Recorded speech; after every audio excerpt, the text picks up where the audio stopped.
Let's talk about our growth model again, and let's make it a little more realistic. Let's think about the model we were using.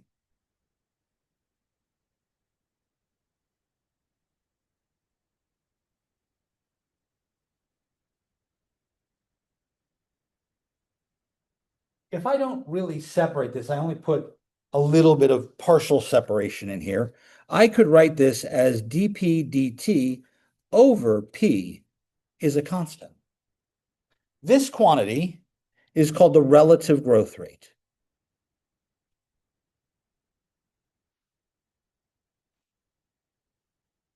Usually it's expressed as a percentage, not always, but usually. But when we do solve this differential equation, we ended up with P of t equals a e to the kt. If k is a positive value, this is growing.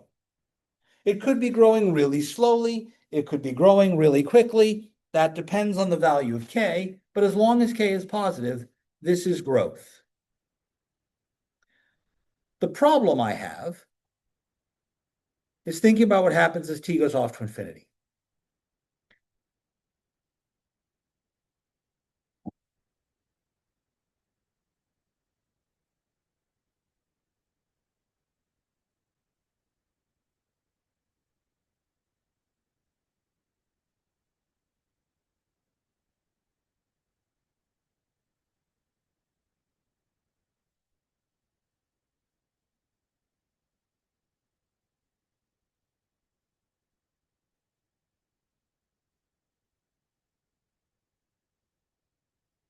What happens as t goes off to infinity?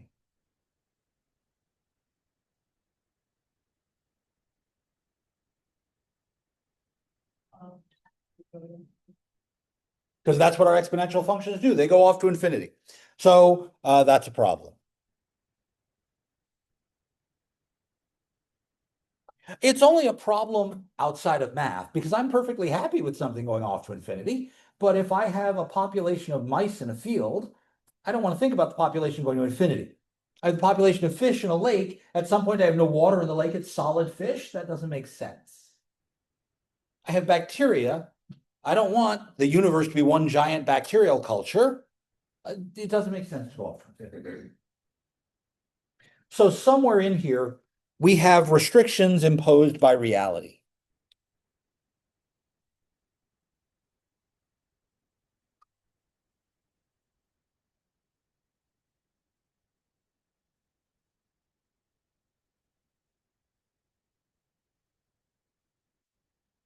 By the way, this is part of why I don't like mathematical finance and mathematical economics. Because the assumption in most mathematical economics behaviors is that we can grow without bound. Think about our fish in the lake, our mice in the field, our bacteria in a colony. What eventually should start to happen?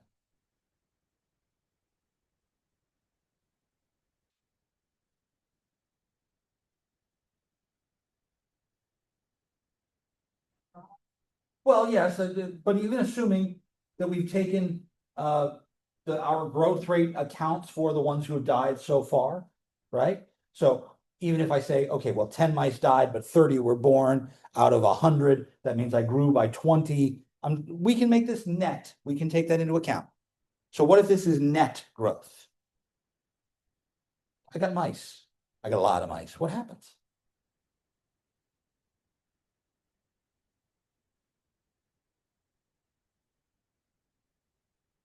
At some point, they start competing with each other for food, for space, for the privilege to mate and thus make more mice, right? If they're competing with each other, then my growth rate won't stay the same. I made that a constant. That's a problem. It's unrealistic. Because in a real situation, there'll be competition for resources. If I'm dealing with bacteria in a bacterial colony, that's usually in a petri dish. There's a limitation on space. I can't have growth forever because they only fit in this dish.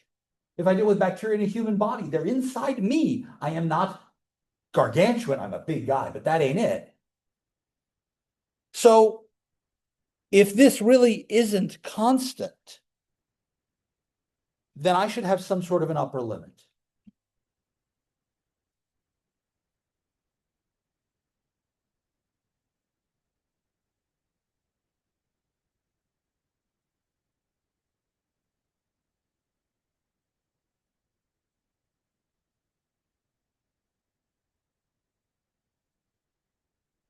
And that upper limit should somehow be based on the population.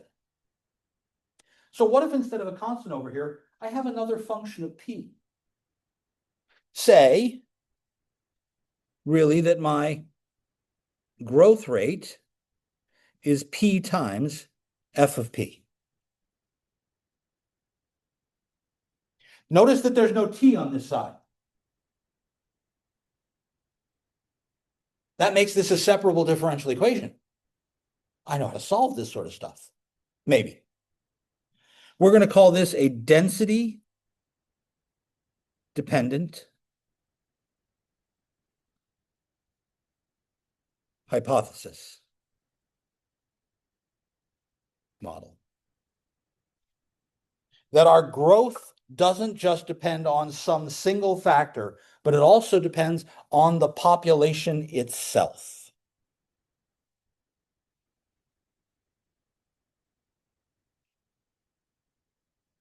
We often talk about an actual numerical upper limit. Maybe the lake can only support 300 fish of this type. Maybe the field can only support 3,000 mice. Maybe this dish can only support a colony of bacteria numbering in the 10 million range. If we actually have an upper limit, then we'll get to that upper limit and we'll stop growing. We're going to call that the carrying capacity.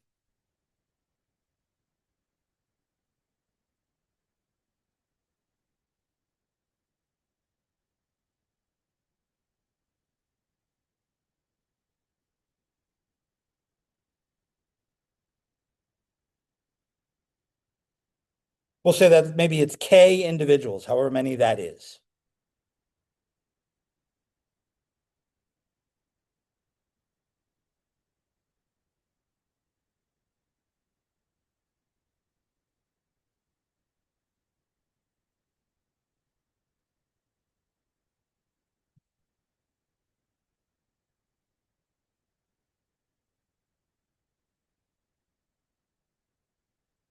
So that's the carrying capacity of the environment. And once we get there, we're not changing anymore. dp dt should be 0 when we're at that value.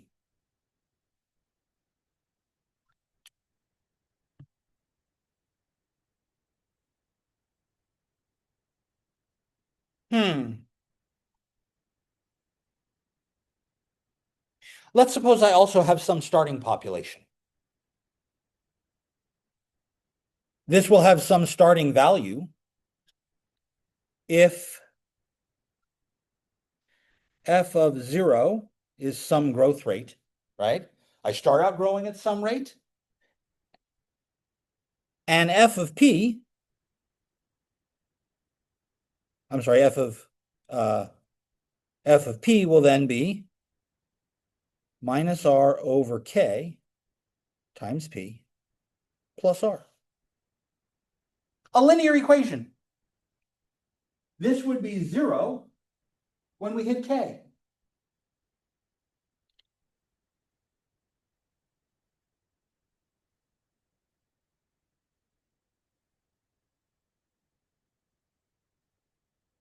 So if I know my initial growth rate, then I can kind of turn it into this equation for my density-dependent hypothesis.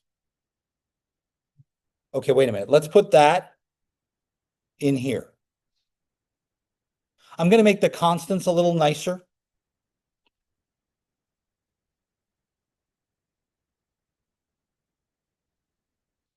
dp dt is P times negative R over K, capital P plus R. Or, wait a minute, this is a linear equation. P times A minus BP.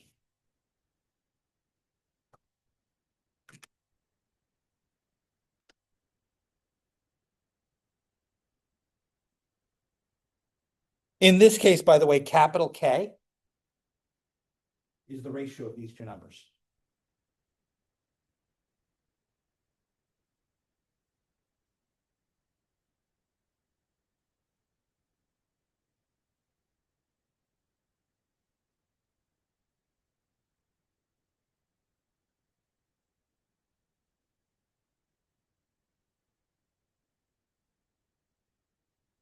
This equation was first developed by a guy by the name of Verhulst.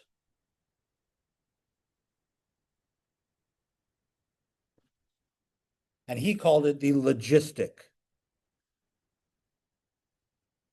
equation.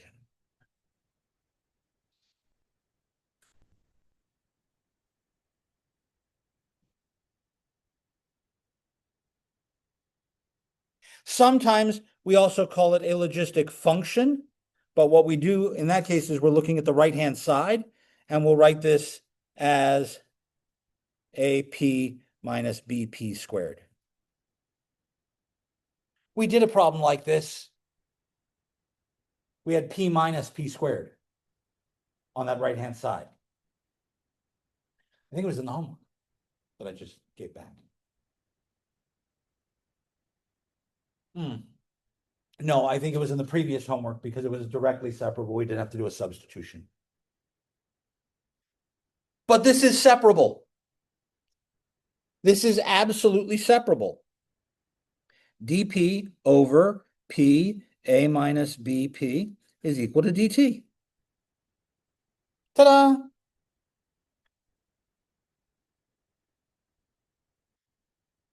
I'm not going to do it. But let's suppose I had this, and I also had some initial conditions somewhere.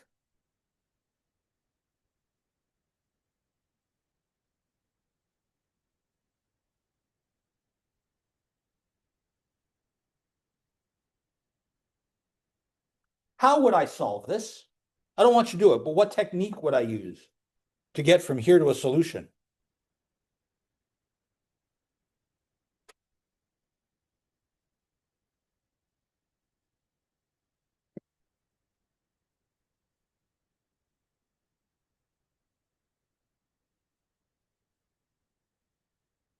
Plug what in?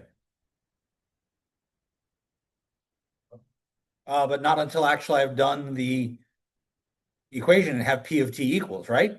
Because right now I don't have P of T. How do I get P of T from this step?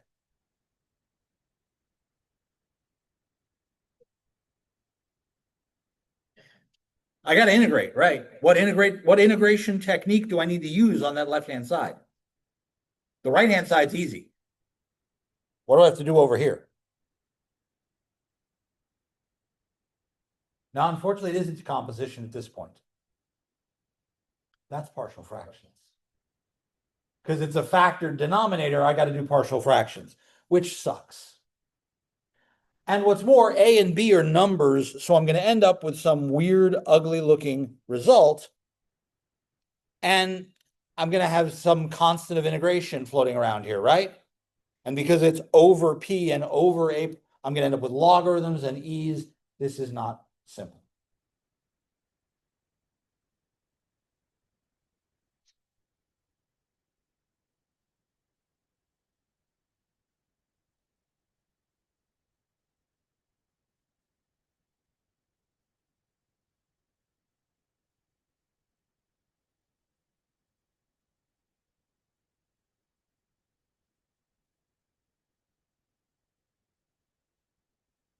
With a bit of work.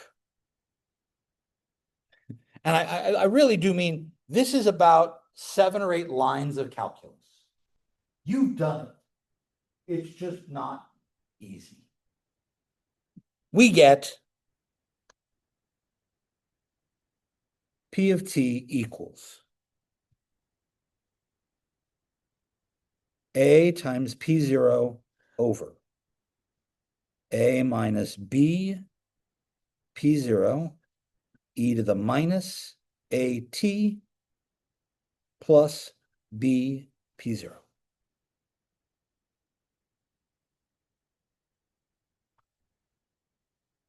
And I'm quite serious about this not being a lot of calculus, but it isn't simple.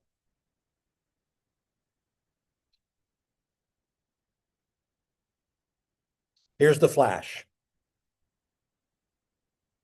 It goes from there to there. It's only a page. Is it simple? No, but it's Calc 1. I know how to do this. Well, Calc 2, because it's integration by parts.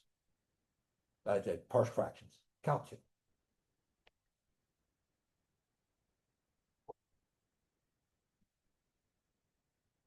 Okay, wait a minute. Two questions. Question number one. What happens to this as t goes off to infinity?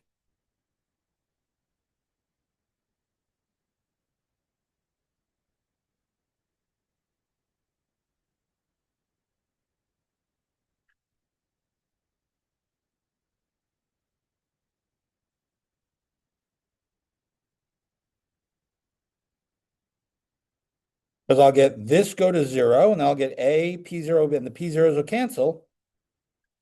Wait a minute. That is what we called capital K. That's our carrying capacity.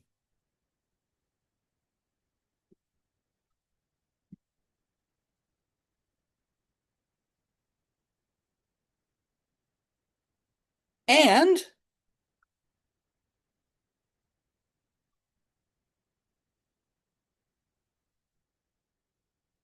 let's think about what happens as we go the other way. What if I was looking backwards in time?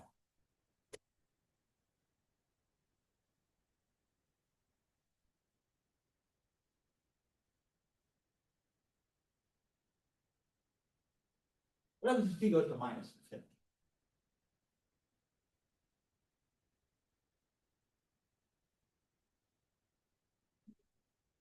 Because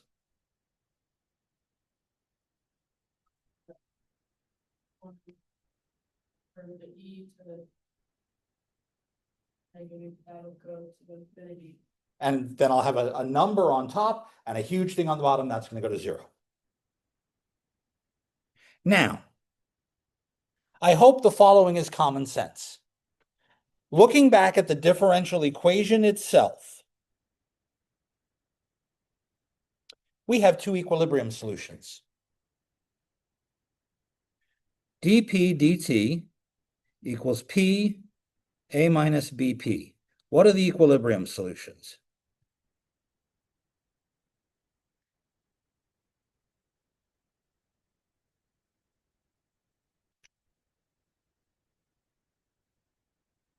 I have to remember what that means, Dr. Sassmore. Yes. Yes, you do.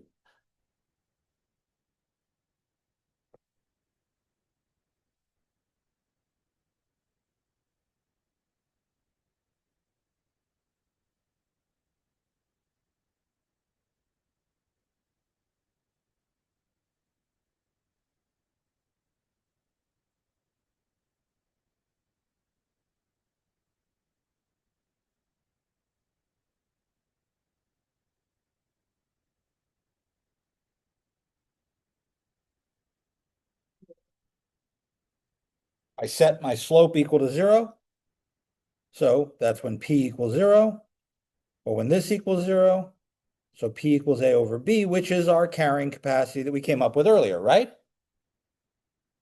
So I now know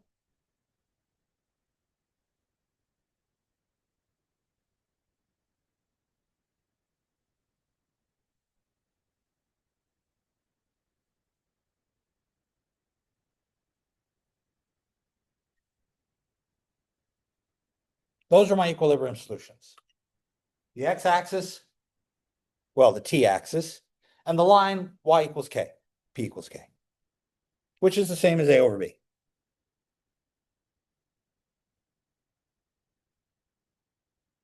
My question, what's going on here in this giant unwashed middle? What's happening in here?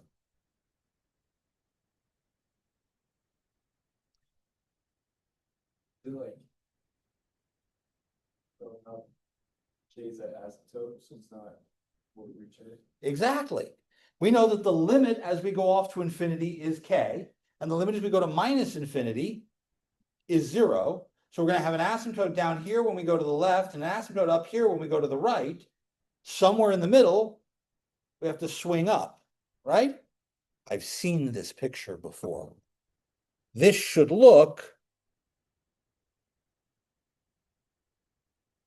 like that. It's even better than that.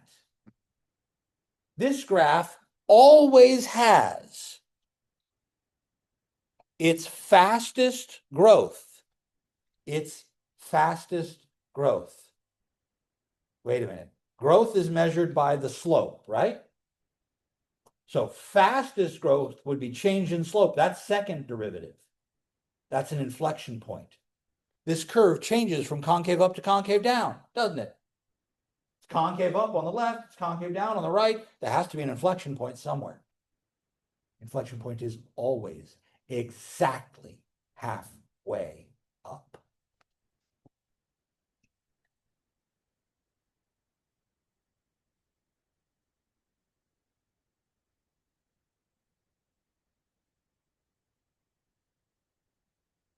How do I know that? All I have to do is take the second derivative. Implicitly. That's Calc 1. Damn. That calculation is done for me on page 98. I'm not going to do it again.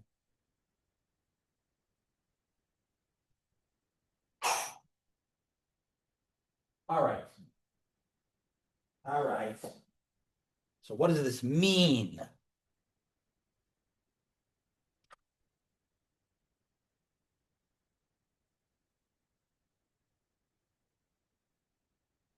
My population starts out growing rapidly when there was the breeze, don't worry about it.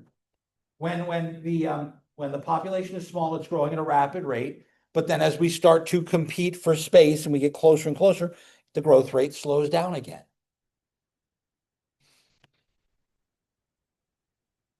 This is that long S shape we were talking about.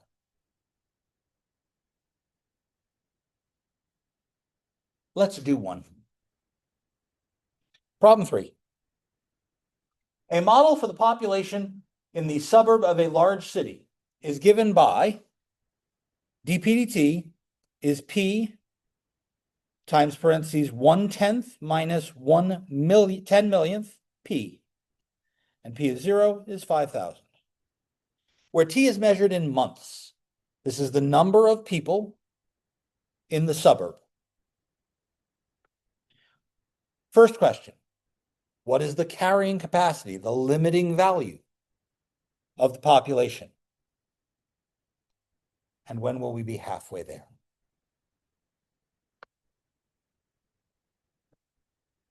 So, problem number 3.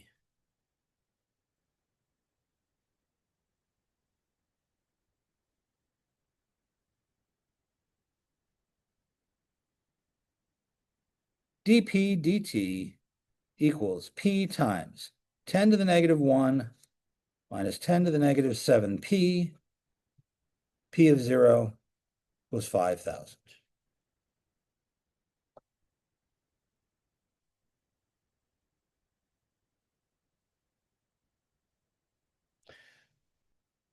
Do we have a carrying capacity?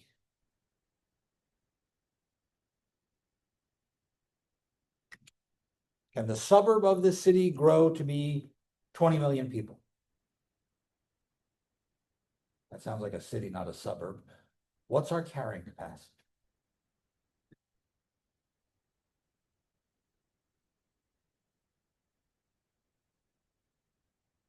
Talk to me, Mia. So it's 1/10 divided by the number of steps. That would be our equilibrium solution, right? So we have an equilibrium solution at p equals 0 and at p equals 10 to the negative 1 over 10 to the negative 7. Powers of exponents, what I do is subtract them, right? So that's 10 to the 6th. 1 million people.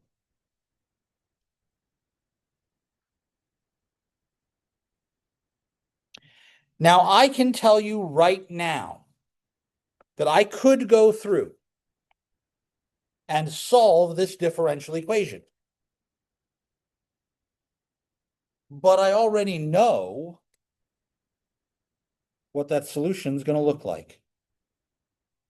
Just like when we solve the growth problem, I know I'm going to get a e to the number t. I know that when I solve this differential equation, I'm going to get that. That's disgusting. But let me identify all the pieces. What number goes where?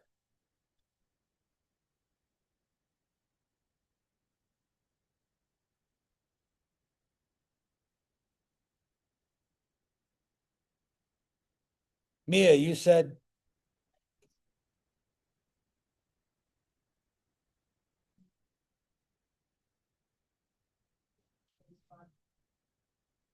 now I know all the numbers. I know my P of t is going to look like A times P0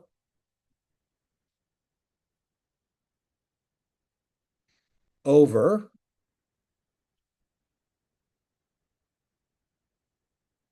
A minus B P0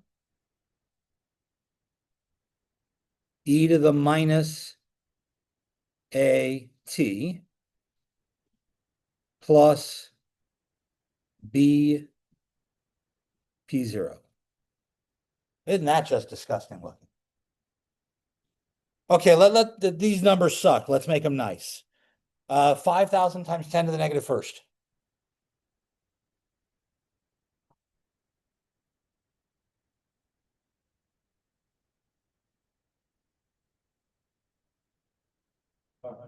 Ah, great. 500 over. Now, the bottom one is going to be disgusting. This is 0.1 minus, all right, 5,000 times 10 to the negative 7th. That's 5 times 10 to the 3rd. 10 to the negative 7th, so I'm getting 10 to the negative 4th, right? So that's 0.0005 e to the 0.1, negative 0.1 t. Plus 0.0005.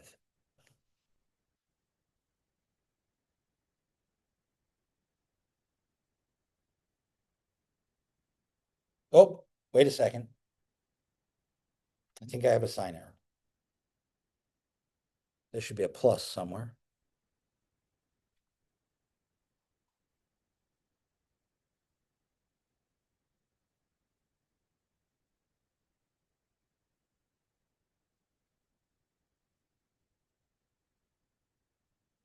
No, I wrote it right. 0.1 minus 0.005 is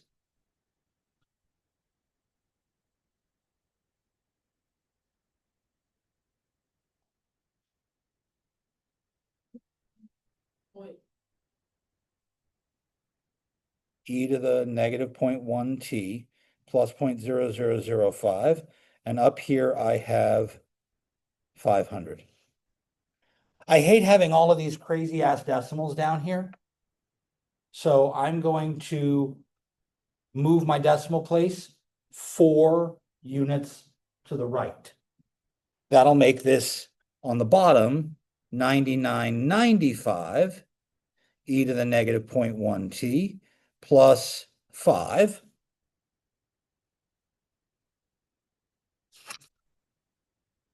And on top, I move over 4 decimal places. 500 becomes 1, 2, 3, 4. There we go, 5 million.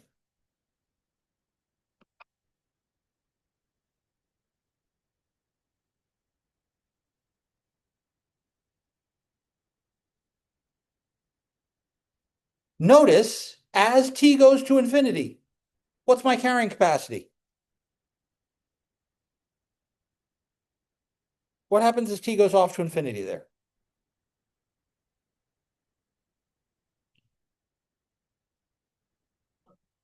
Because that'll go to 0. That's a transient term.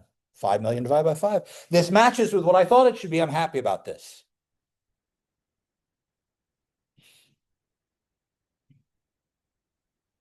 I have my carrying capacity.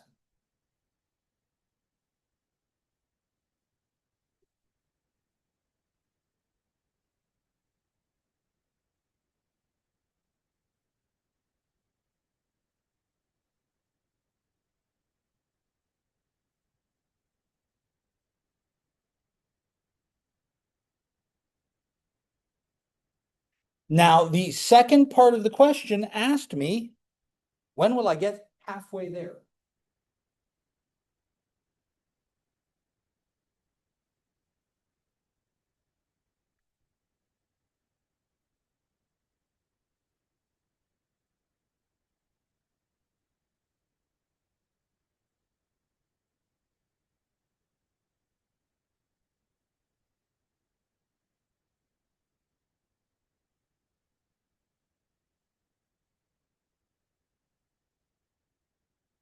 How do I figure out when I'm halfway there?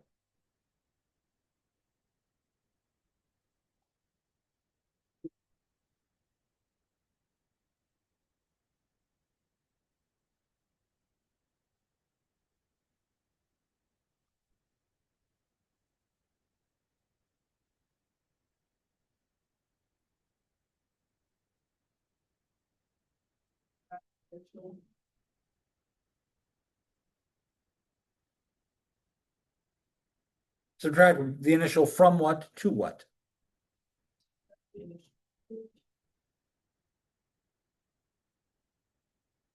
The initial population was 5,000, right? What is subtract 5,000? What is the 995,000 going to tell me?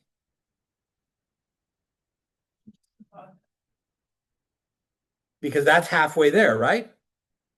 I want to know when we hit 500,000 people. No, my question was, when am I halfway there? So I start at 5,000 people. That's a very small suburb, isn't it? Not a lot of houses, not a lot of people, but it grows, and it grows according to this equation. And at some point, we'll be at 500,000 people. How do I find out when we are at 500,000 people?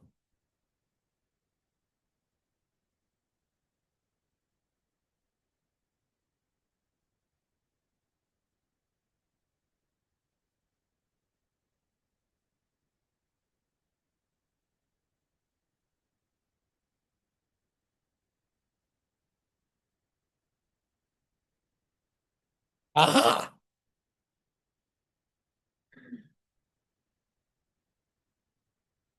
Now, if I want to be the math geek that I truly am,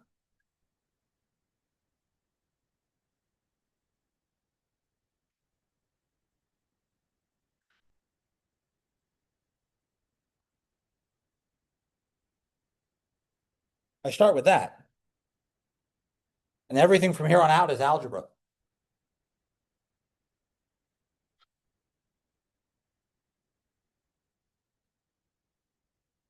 So I multiply this 9995 exponential to the left, and I divide by the 500,000. So I get 9995 e to the negative 0.1 t quantity plus 5 is equal to 5 million divided by 500,000.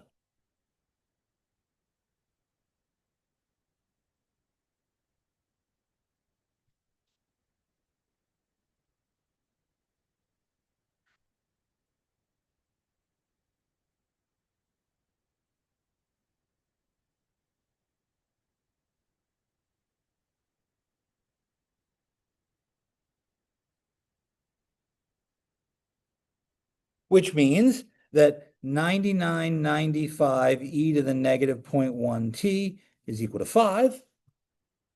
I divide e to the negative 0.1 t equals 5 over 9995.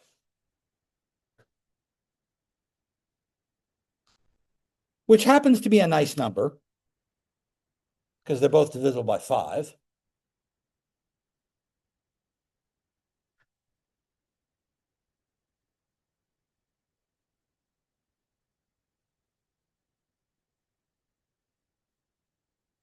And now I can take a logarithm. Negative 0.1 t equals ln of 1 over 1999. And I divide, t is negative 10 ln 1 over 1999.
About 76.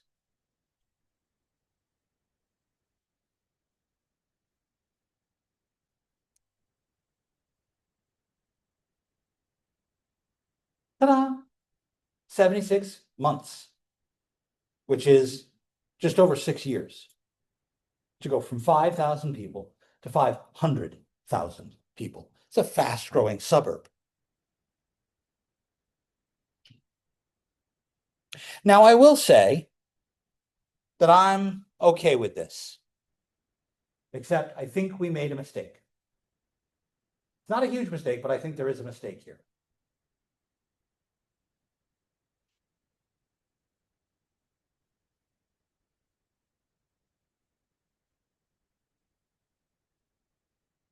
Mistake's actually here. Mia, you're nodding. Where's my mistake? I was thinking, after the 6 is 10. 10 to the 6 means I move my decimal place over 6 times, right? 1, 0, 0, 0, 0, 0, 0. That's only 1 million. But 10 to the 7th is 10 million. My mistake is in the arithmetic. My mistake is right here.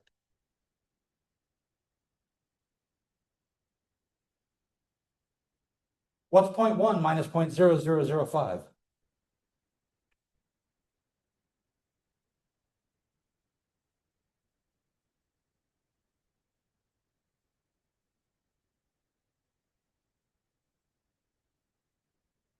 Seriously, people, use your phones.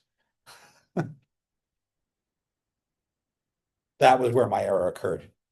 That number's not right. It's not 99.95, it's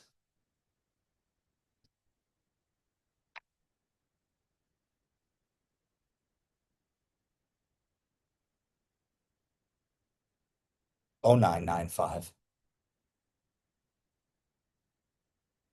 If that's the case, then this should be 995. That's still correct, but my error cascades down here.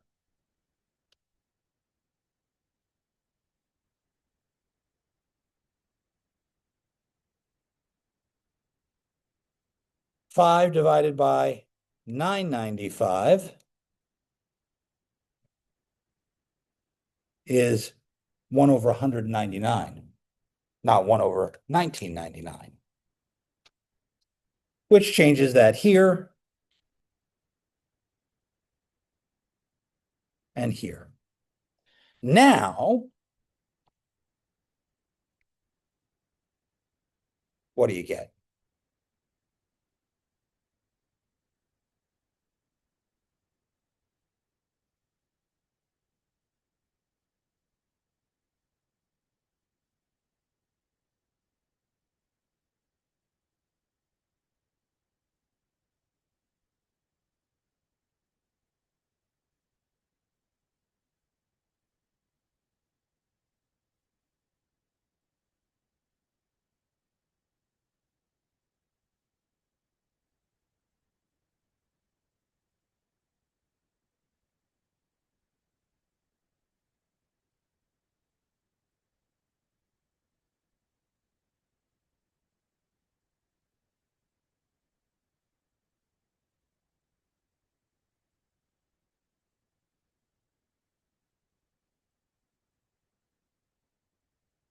Mhm. 53, good enough, right? That's 4.5 years instead of over 6. That's faster to get halfway there. By the way, in the textbook, they give me a formula that is ever so slightly different the way we wrote ours out. Here's the solution again. I told you I wasn't going to do it. They do it here on page 97. And they end up with this equation. That's the one we gave. But they figure out the initial value slightly differently here. Example 1 talks about spreading the flu. Hey, flu shot season's coming up. Get your shot. Why? One student carrying a flu virus shows up on campus of 1,000 students. The virus is fairly infectious. After 4 days, 50 people are infected. Let's figure out what's going to happen in 2 more days. We go from 50 to 276. After another day, we're at 500. After 10 days, everyone on campus is sick. Please stop coughing, Mia. We're not going to die, right? It's the same problem, isn't it?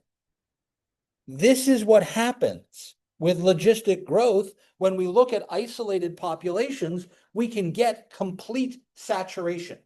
Logistic growth doesn't just apply to something spreading physically. It could measure proportion. Market share. You have a phone.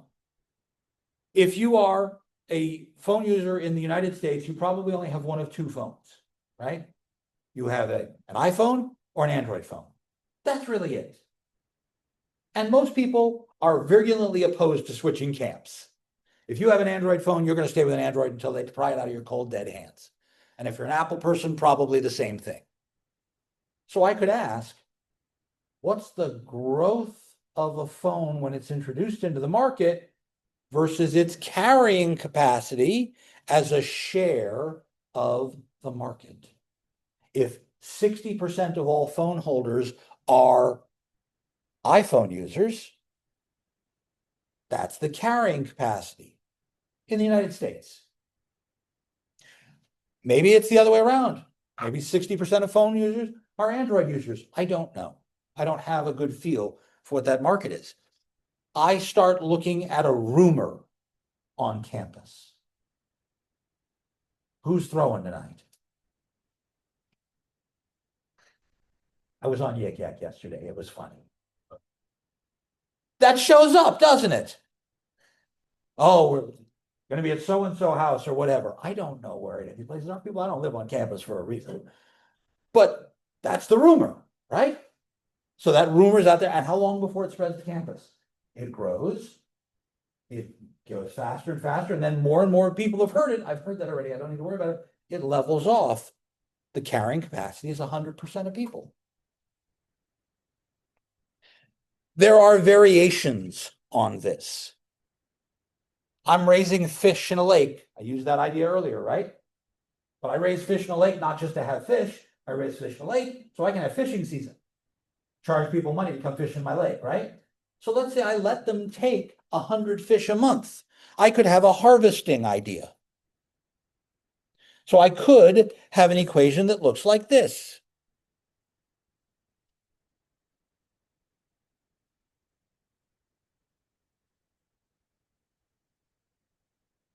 I'm harvesting a certain amount of fish every month.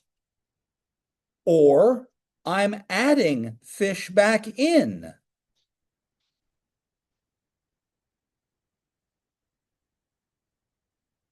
R for restocking.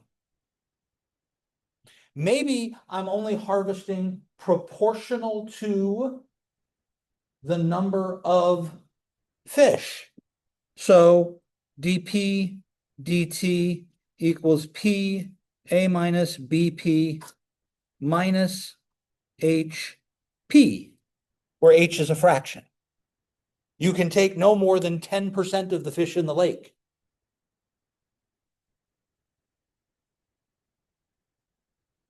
This, by the way, is also used as an emigration model. How fast are people leaving a particular region? How fast are people leaving the city to move to the suburbs?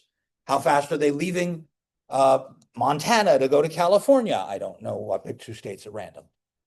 Or maybe I can use it as an immigration model. How fast is the population of my country changing?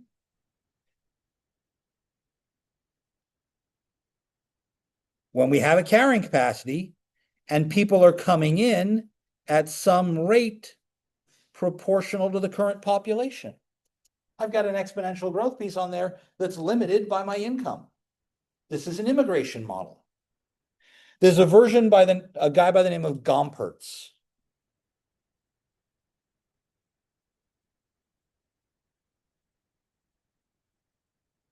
That throws a logarithm in here.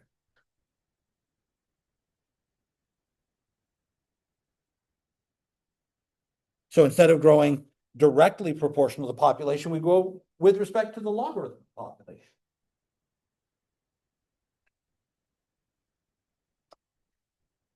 Chemical reactions that require two different compounds. I take raw sodium gas and raw chlorine gas, raw sodium metal and raw chlorine gas, and I pipe the chlorine into the sodium. What happens? Sodium chloride, table salt. But it's one of each, right? Manganese dioxide. Oh, I need two oxygens for every manganese. Okay, I can have proportions that look very similar. The number of molecules of compound that I'm making is proportional to number minus ratio,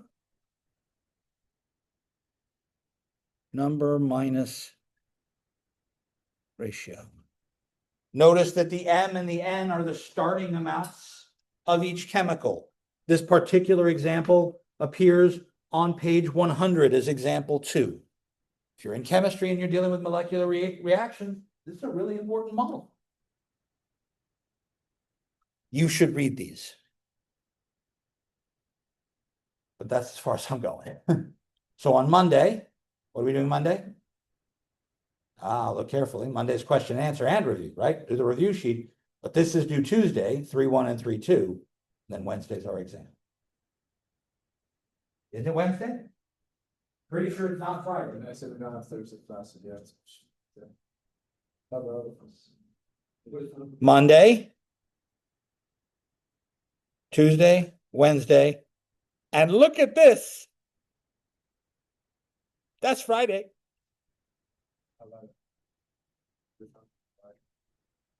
I will see you all on Monday. Have a wonderful weekend. I'll see you.